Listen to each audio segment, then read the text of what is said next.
നമസ്കാരം, JB ജംഗ്ഷനിലേക്ക് സ്വാഗതം.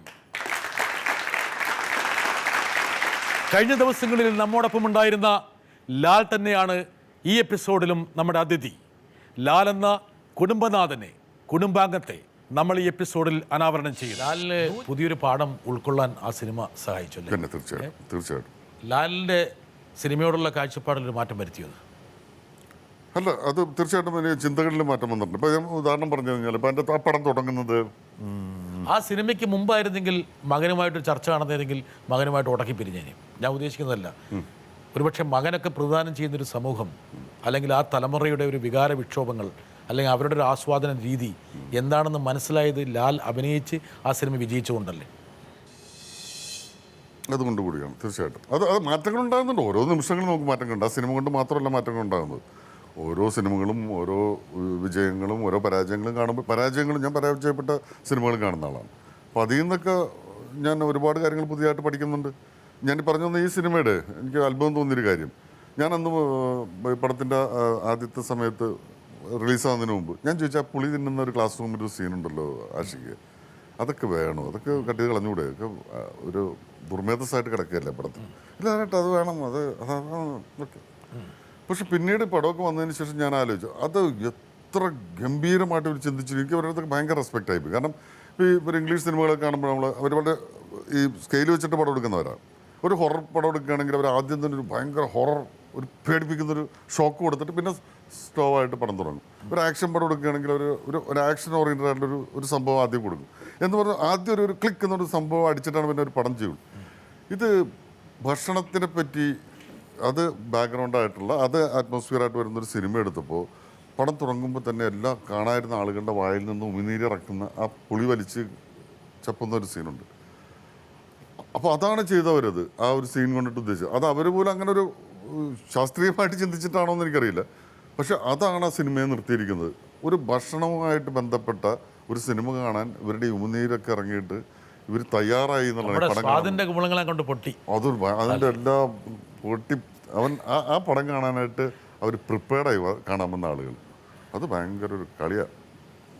Hi ലാലേട്ട, ലവ് യു സോ മച്ച്. ലാലേട്ടനറിയാം ദാറ്റ് നമ്മളുടെ ഏറ്റവും എന്താ പറയുക എൻജോയ് ചെയ്തൊരു പടമാണ് salt and pepper. And I think both of us really enjoyed.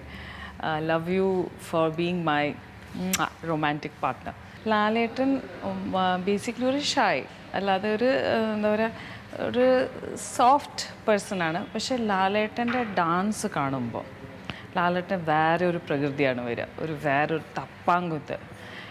എങ്ങനെ ലാലേട്ട, ഹൗ ഡു യു ഡാൻസ്? ഏറ്റവും എനിക്ക് തോന്നുന്നത് ഏറ്റവും എൻജോയ് ചെയ്യുന്ന ഒരു ഭാഗമാണ്. ഐ തിങ്ക് ലാലേട്ടൻ ഏറ്റവും ജാസ്തി എൻജോയ് ചെയ്തിട്ട് ചെയ്യുന്നത് ഡാൻസിങ് ആണ്. ഹൗ? ബിക്കോസ് ലാലേട്ടന് അറിയണ ഒരാളായതുകൊണ്ട് ഞാൻ ചോദിക്കുകയാണ്. ലാലേട്ടൻ ഇത്രയും ഒരു like soft and cute personality ആയതുകൊണ്ടാണ് ഞാൻ ചോദിക്കുന്നത്, ഹൗ കം ഈ ഡാൻസിൻ്റെ പ്രതി ഇത്രയും ഒരു ഇഷ്ടം വന്നത്? രണ്ട് ഭാഗമുണ്ട്. ഒന്ന്, സോൾട്ട് ആൻഡ് പെപ്പറിലുള്ള ലാലുവായിട്ടുള്ള അഭിനയത്തെക്കുറിച്ച് ഇപ്പോഴും മധുരമായിട്ടാണ് ശ്വേതസൻ. പടമൊക്കെ ഇങ്ങോട്ട് അഭിനയിച്ച് കഴിഞ്ഞപ്പോൾ ശ്വേതയോടെ കൊണ്ട് മുഴുത്ത പ്രണയമായി പോയില്ല. അല്ലല്ലോ, അഭിനയിച്ചു കഴിഞ്ഞപ്പോഴല്ല ശരിക്കും, അഭിനയിച്ച് പിള്ളേട്ട് പരിചയപ്പെട്ട പ്രണയമൊക്കെ പോവും. അത് ഇവിടെ അനുവദിക്കുന്നില്ല പല കാര്യങ്ങളും പറയാൻ, ഉള്ള വായിന്ന് വരുന്ന ചില സംഭാഷണങ്ങളൊക്കെ. പക്ഷെ ഞാൻ അന്ന് പറഞ്ഞിരിക്കുന്ന ഒരു പാട്ട് കണ്ട കാര്യമാണ്. ഞാൻ പടത്തിലെ ആദ്യത്തെ പ്രേമിക്കുമ്പോൾ എന്നുള്ള പാട്ടിൻ്റെ എൻ്റെ പോർഷൻസ് തനിയാണ്, ഇവളുമായിട്ട് കോമ്പിനേഷനേ ഇല്ല. ശ്വേതയുടെ വേറെ എടുത്തിരിക്കുന്നു. അപ്പോൾ ഇത് രണ്ടും കൂടി എഡിറ്റ് ചെയ്തിട്ട് കാണുമ്പോഴാണ് ഞാനത് കാണുന്നത്. അപ്പോൾ ശ്വേത ഷൂട്ടിങ്ങിന് ജോയിൻ ചെയ്തിട്ട് പോലുമില്ല. പക്ഷെ പാട്ട് കണ്ടിട്ട് നമുക്ക് ഇവർ തമ്മിൽ ചേരേണ്ടതാണ്, അല്ലെങ്കിൽ ഇവള് ഞാനുമായിട്ട് ചേരേണ്ടതാണെന്നൊക്കെ പറയുന്ന ഒരു തോന്നൽ ഭയങ്കരമായിട്ട് എനിക്ക് ഫീൽ ചെയ്തു. ഞാൻ പറഞ്ഞു, എനിക്ക് ഭയങ്കര പ്രണയം തോന്നുന്നു ഇവിടെ അടുത്ത് എന്ന് പറഞ്ഞു. അത് ശ്വേത വന്നപ്പോൾ തന്നെ ഞാൻ ശ്വേത അടുത്തും പറഞ്ഞു. പക്ഷെ അത് കഴിഞ്ഞൊരു 10 മിനിറ്റിനുള്ളിൽ തന്നെ ഞാൻ പറഞ്ഞു, ഞാൻ അബദ്ധത്തിന് പറഞ്ഞതാണ്, അത് പിൻവലിച്ചേക്കെന്ന് പറഞ്ഞു. നീ എന്നെ പീഡിപ്പിക്കരുത്. പക്ഷെ ഭയങ്കര, ഞാൻ ഇതിനു മുമ്പ് ശ്വേത ഒരിക്കലൂടെ വന്നപ്പോൾ ഞാൻ ചോദിച്ചിട്ടുണ്ടാവും, ഭയങ്കര പോസിറ്റീവ് എനർജിയുള്ള ഒരു പെൺകുട്ടിയാണ്. ഒരു സ്ഥലത്ത് വന്നിറങ്ങി ഒന്നുമില്ല, ഒന്നും മറച്ചു വെക്കാനുമില്ല, ഒന്നും, വളരെ ഓപ്പണായിട്ട് വന്നു കഴിഞ്ഞാൽ എല്ലാവരുടെയും മുഖത്ത് അവളുടെ മുഖത്തുള്ള ചിരി പെട്ടെന്ന് സ്പ്രെഡ് ചെയ്യാനുള്ള ഒരു ഭയങ്കര കപ്പാസിറ്റി. അത് അത് കാണുമ്പോൾ ആ ജോയിൻ്റ് ഒക്കെ വിട്ടുപോകുന്നൊരു സംശയം എനിക്കുണ്ടായി. അല്ല അന്ന് കുറെ കൂടി ചെറുപ്പാ. ആ ഇന്ന് ഇവരറിയും. ഞാൻ എങ്ങനെ ഈ പരിപാടിയിലേക്ക് വന്നു? ഏതാ? ശ്വേത പറഞ്ഞ ദപ്പാങ്കുത്തിലേക്ക് എങ്ങനെ വന്നു? അല്ല, ഞാൻ ആദ്യം ഡാൻസ് ചെയ്യുന്ന പഞ്ചാബി ഹൗസ് എന്ന് പറഞ്ഞ പടത്തിലാണ്. അത് റാഫിയുടെ ഭയങ്കരമായിട്ടുള്ള കോൺഫിഡൻസ് ആയിരുന്നു. റാഫി എന്നിട്ട് കഥ പറഞ്ഞിട്ട് ഇതിനകത്ത് 2 പാട്ടുണ്ട് കേട്ടോ, ഡാൻസ് ഒന്നും ശരിയാവില്ല. ഇല്ല ഏട്ടാ, ആരും ചെയ്യാൻ പറ്റും, ആരുടെ താളമുള്ളതല്ലേ, ആരും ചെയ്യാൻ പറ്റും. അപ്പോൾ ഞാനിപ്പോൾ തെലുങ്ക് പടത്തിലൊക്കെ അഭിനയിക്കാൻ പോകുമ്പോൾ ആദ്യം ചെയ്യുന്ന അവർ വിളിക്കുമ്പോൾ തന്നെ ആദ്യം പറയും, എനിക്ക് തെലുങ്ക് ഒറ്റ അക്ഷരം അറിയില്ല കേട്ടോ, ഒരു വാക്കറിയില്ല. അത് കുഴപ്പമില്ല സാർ, അത് ഞങ്ങൾക്ക് കോൺഫിഡൻസാണ്. അങ്ങനെ അവരുടെ തലയിലോട്ടത് വെക്കും, അവരുടെ ഉത്തരവാദിത്വമാക്കും ഞാനത്. അവരുടെ ഉത്തരവാദിത്വം ആയി കഴിഞ്ഞാൽ പിന്നെ നമുക്കൊന്നും പേടിക്കാനില്ല. ഡയലോഗ് തെറ്റിച്ചാലും അത് അവരുടെ ഉത്തരവാദിത്വം. ഞാൻ പറഞ്ഞിരുന്നല്ലേ ആദ്യമേ എന്ന് പറയുന്നൊരു ചോദ്യമുണ്ട്. എന്ന് പറഞ്ഞ പോലെ ഇതിൻ്റെ കാര്യത്തിലും അതിലാരായിട്ട് പറ്റും, ഞങ്ങൾക്ക് നല്ല കോൺഫിഡൻസ് ആണെന്ന് ഇവർ പറഞ്ഞു കഴിഞ്ഞപ്പോൾ ഞാൻ ഫ്രീ ആയി. ആദ്യം ഈ ഡാൻസ് ഒക്കെ ചെയ്യുമ്പോൾ എങ്ങനെയാണ് വീട്ടിൽ ഭാര്യ മക്കളൊക്കെ എടുക്കാൻ പോകുന്നതിനെ കുറിച്ച് ചിന്തിച്ചിരുന്നോ? അയ്യോ, അത് ഭയങ്കര ടെൻഷനായിരുന്നു ആദ്യത്തെ പഞ്ചാബി സ്റ്റൈലത്തെ ഡാൻസ്. ഞാൻ അന്ന് ശരിക്കും പറഞ്ഞാൽ, സത്യം പറഞ്ഞു കഴിഞ്ഞാൽ മദ്യപിച്ചിട്ടാണ്, നല്ല ബോധയിലാണ് ഞാൻ ഡാൻസ് ചെയ്തത് അന്നത്തെ. സുബോധത്തിൽ ഡാൻസ് ചെയ്യാൻ പറ്റില്ല.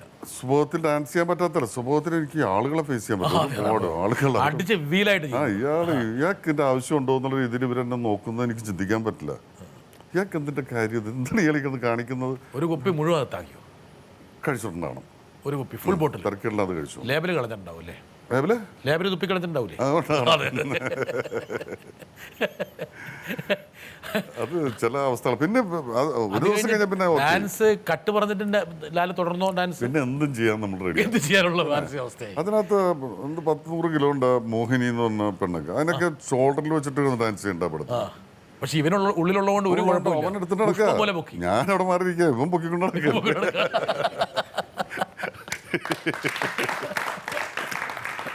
സ്വഭാവ വിശേഷങ്ങളൊന്നും മാറ്റം വരുത്തിയിട്ടില്ല, മിക്കവാറും ഒന്നും മാറിയിട്ടില്ല. ഭാര്യയ്ക്ക് ഭാര്യ അടിക്കുന്നതിനോട് ഭാര്യയ്ക്ക് പ്രശ്നമില്ല. ലാല് മദ്യപിച്ച് കാണുമ്പോഴാണ് അതിൻ്റെ ഉല്ലാസമൊക്കെ ഉണ്ടെന്നുള്ള ഭാര്യ പറയാറുണ്ട് മനസ്സിൽ. ഭാര്യയ്ക്ക് മാത്രമല്ല, എനിക്കും എന്നെ ഇഷ്ടപ്പെടാത്ത സ്വഭാവം അതാണ്. വലിയൊന്ന് നിർത്തി പിന്നെ വീണ്ടും ഒരു ഇംഗ്ലീഷിൽ നിന്ന് മുംബൈ എന്നൊക്കെ കുറച്ച് പെമ്പിള്ളേരെ കണ്ടപ്പോൾ വീണ്ടും വലിയ തുടങ്ങി. കറക്റ്റ്. നിങ്ങൾ 100 മാർക്ക് പഠിക്കട്ടോ. എന്നോട് ആ സിനിമ സംവിധാനം എൻ്റെ നമ്മുടെ ഒരു സുഹൃത്താണ്, അദ്ദേഹം പറഞ്ഞു കൊച്ചു പെമ്പിള്ളേരിങ്ങനെ പുകവലിക്കുന്ന കണ്ടപ്പോൾ ലാല് വിചാരിച്ചു എന്നാൽ ശരി അതുപോലെ ആയിക്കളയത്. അല്ല, അത് വലിയ ക്ഷീണമായി പോയി. 2-3 കാര്യങ്ങൾ. ഒന്ന് ഭയങ്കര തണുപ്പായിരുന്നു, മൂന്നാറിലായിരുന്നു. തണുപ്പിൽ ഞാൻ 3 മാസമായിട്ട് പുകവലിയൊക്കെ നിർത്തിയിരിക്കുന്ന ഞാൻ എൻ്റെ മുമ്പിൽ വന്നിട്ട് ഡയലോഗ് പറഞ്ഞിട്ട് പെൺകുട്ടികളെ വന്നിട്ട് അപ്പോൾ സാർ മറ്റേ പറഞ്ഞിട്ടുണ്ടോ. അപ്പോൾ ഈ ഒന്ന് പെട്ടെന്ന് ചെറുതായി പോയി എന്ന് തെറ്റിദ്ധരിച്ചു ഒരു സെക്കൻഡ്. നമ്മുടെ ആത്മാവിനെ ഒന്ന് കുത്തി. പിന്നെ ഈ പറഞ്ഞ പോലെ തണുപ്പും അങ്ങനെ അവിടെ തുടങ്ങിയിട്ട് പിന്നെ കുഴപ്പമില്ല. നമുക്ക് നിർത്തണ്ടല്ലോ, നിർത്തണം. എപ്പോൾ നിർത്താം? എത്രയും പെട്ടെന്ന് നിർത്തണം. നമുക്കൊരു കാര്യം ചെയ്യാം, ഈ ജംഗ്ഷനിൽ വെച്ച് ഒരു പ്രഖ്യാപനം നടത്താം. ഈ ജംഗ്ഷനിൽ വെച്ചൊരു പ്രഖ്യാപനം നടത്താം, ഞാൻ ഇന്ന തീയതി മുതൽ പുകവലി നിർത്താൻ പോകും. നന്നായൊരു ചെയിൻ സ്മോക്കറായ ഒരാൾ ഈ ജംഗ്ഷനിൽ വന്നിട്ട് പുകവലി നിർത്തി, PC ജോർജ്. ആണല്ലോ. അദ്ദേഹം സെപ്റ്റംബർ 30 പുകവലി നിർത്തി. എത്രയോ പതിറ്റാണ്ടുകളുടെ ഒരു ദുശീലം. അപ്പം എത്ര സൽസ്വഭാവിയും സന്മാർഗനാണ് ഞാനെന്ന് മനസ്സിലായില്ല. നല്ല കാര്യം, വലിയ പുണ്യം കിട്ടുന്ന കാര്യം തന്നെ. അപ്പോൾ ഒരു കാര്യം ചെയ്താലേ നിർത്തണ്ടേ? എന്താ നിങ്ങൾ പറ. അതെ, അവര് കേട്ടത് നമുക്ക് ചർച്ച നിർത്തണ്ടെന്നാണ്. കലണ്ടർ തീയതി എടുത്തു. നിങ്ങളുടെ കയ്യിൽ രേഖ എൻ്റെ കയ്യിൽ രേഖയായിട്ട് സാമ്യമുണ്ട്. എന്തൊരു നമുക്കൊരു പൊരുത്തമുണ്ട് കേട്ടോ. എടുക്ക്, ഏതാ എടുക്ക്, ഡേറ്റ് എടുക്ക്. അങ്ങനെയാണ് നീട്ടി വെക്കരുതല്ലോ. എന്നാ പറഞ്ഞോ, തീരുമാനിച്ചു. നമുക്ക് ചർച്ച നിർത്താമല്ലേ? അല്ല, അവിടെ ഒരു മാസം കൊണ്ട് നിർത്താം. 1 മാസം. അപ്പം എത്രയാ 1 മാസം? നവംബർ 7 ഈ ലാൽ സിഗരറ്റ് വലി നിർത്താൻ പോവുകയാണ്, പുകവലി നിർത്താൻ പോവുകയാണ്. യെസ്, എനിക്ക് എന്തൊരു സ്നേഹമായി.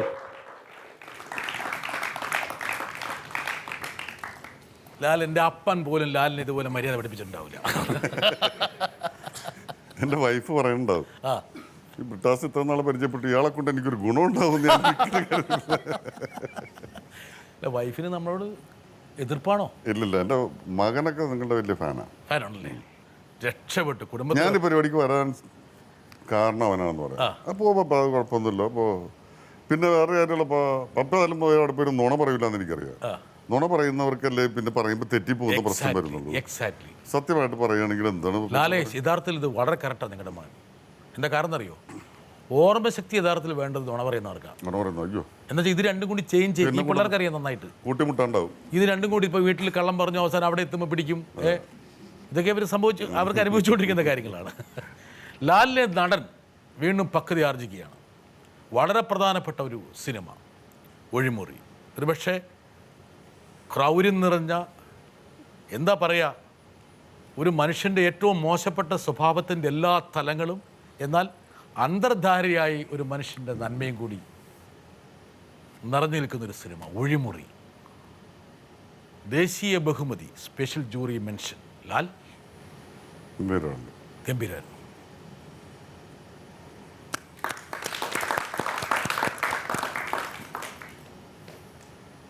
ആക്ച്വലി ഞാൻ ഈ ഒളിമുറി പടം കണ്ടിട്ട് ഞാൻ ഉടനെ വിളിക്കുകയും ചെയ്തു നിങ്ങളെ. അതിനകത്ത് നിങ്ങളുടെ അഭിനയം ഒരു എന്താ പറയാനാ, സംതിങ് ഫാൻറ്റാസ്റ്റിക്. അതിനൊരു സ്പെഷ്യൽ റീസൺ ഉണ്ട്. എന്താണെന്ന് വെച്ചാൽ ഞാൻ അങ്ങനെ കറങ്ങി നടന്ന സ്ഥലങ്ങളാണ് വെസ്റ്റ് നെയ്യൂർ, കുലശേഖരം, മാർത്താണ്ഡം, കുണ്ടുകുളി, തളിക്കാരംകുളം, ആ ഏരിയ. അപ്പോൾ അവിടെ ഒരു നല്ലൊരു ഭാഗം മലയാളീസ് ഉണ്ട്. അവർ actually they are not exactly ഇവിടെ താമസിക്കുന്ന മലയാളീസ് അല്ല. അവർ ദാറ്റ് ഈസ് എ സെപ്പറേറ്റ് ഒരു കൾച്ചറാണ്. ബട്ട് ക്വസ്റ്റ്യൻ ഈസ്, ഇത് എങ്ങനെ സാധിച്ചു നിങ്ങൾക്ക്? ഇത് കറക്റ്റായിട്ട് ആ ഭാഗത്തിലുള്ള ഒരു ടിപ്പിക്കൽ ആളായിട്ട് അഭിനയിക്കാൻ എങ്ങനെ സാധിച്ചു എന്നുള്ളത് ഒന്ന് പറഞ്ഞാൽ കൊള്ളായിരുന്നു. ഒരുപക്ഷെ പ്രേക്ഷകർക്ക് പരിചയപ്പെടുത്താൻ വേണ്ടി മലയാളിയുടെ വാർത്തായുഗത്തിലെ ഏറ്റവും വലിയൊരു ദുരന്ത കഥാപാത്രമാണത്. നമ്പി നാരായണൻ ISROയിൽ ഉദ്യോഗസ്ഥനായിരുന്നു. ചാരക്കേസിൽ പ്രതിയായി ഒരുപാട് അനുഭവിച്ചു. സമസ്തവും നഷ്ടപ്പെട്ടു. പക്ഷെ ആ മനുഷ്യൻ്റെ മനസ്സിനെ പോലും ലാലെന്നുള്ള കഥാപാത്രം പിടിച്ചുലച്ചു. അദ്ദേഹം പടങ്ങളിൽ തന്നെ വിളിച്ചിട്ടുണ്ടായിരുന്നു. എനിക്ക് ഭയങ്കര സന്തോഷമായി പോയി. കാരണം നമ്മളൊരിക്കലും പ്രതീക്ഷിക്കാത്ത ഒരു സ്ഥലത്തു നിന്നുള്ളൊരു വിളിയാണ്. നമ്മുടെ സുഹൃത്തുക്കൾ വിളിക്കുന്നു, ബന്ധുക്കൾ വിളിക്കുന്നു, സിനിമയിലുള്ളവർ വിളിക്കുന്നു. അതൊക്കെ വ്യത്യാസമായിട്ട് നമുക്ക് എന്താ പറയുക, അദ്ദേഹത്തിന് തന്നെ വിളിക്കേണ്ട ഒരു കാര്യമില്ല, ഒരു പൊരുത്തമില്ല നിങ്ങൾ. അപ്പോൾ അതങ്ങനെ പുള്ളി വിളിക്കണമെങ്കിൽ അത് എത്ര കണ്ട് ഇഷ്ടപ്പെട്ടിട്ടായിരിക്കും നമ്പർ തേടി പിടിച്ച് വിളിച്ചത്. അത് ഒരു വലിയ അവാർഡാണ്. സ്പെഷ്യൽ ജൂറി പുരസ്കാരത്തോടൊപ്പം വേണമെങ്കിൽ നിൽക്കാൻ പറ്റുന്ന ഒരു അതെ, തീർച്ചയായിട്ടും. ഇതുപോലുള്ള എത്രയോ പ്രേക്ഷകരെ ലാലെന്നുള്ള നടൻ സ്വാധീനിച്ചിട്ടുണ്ടാകും.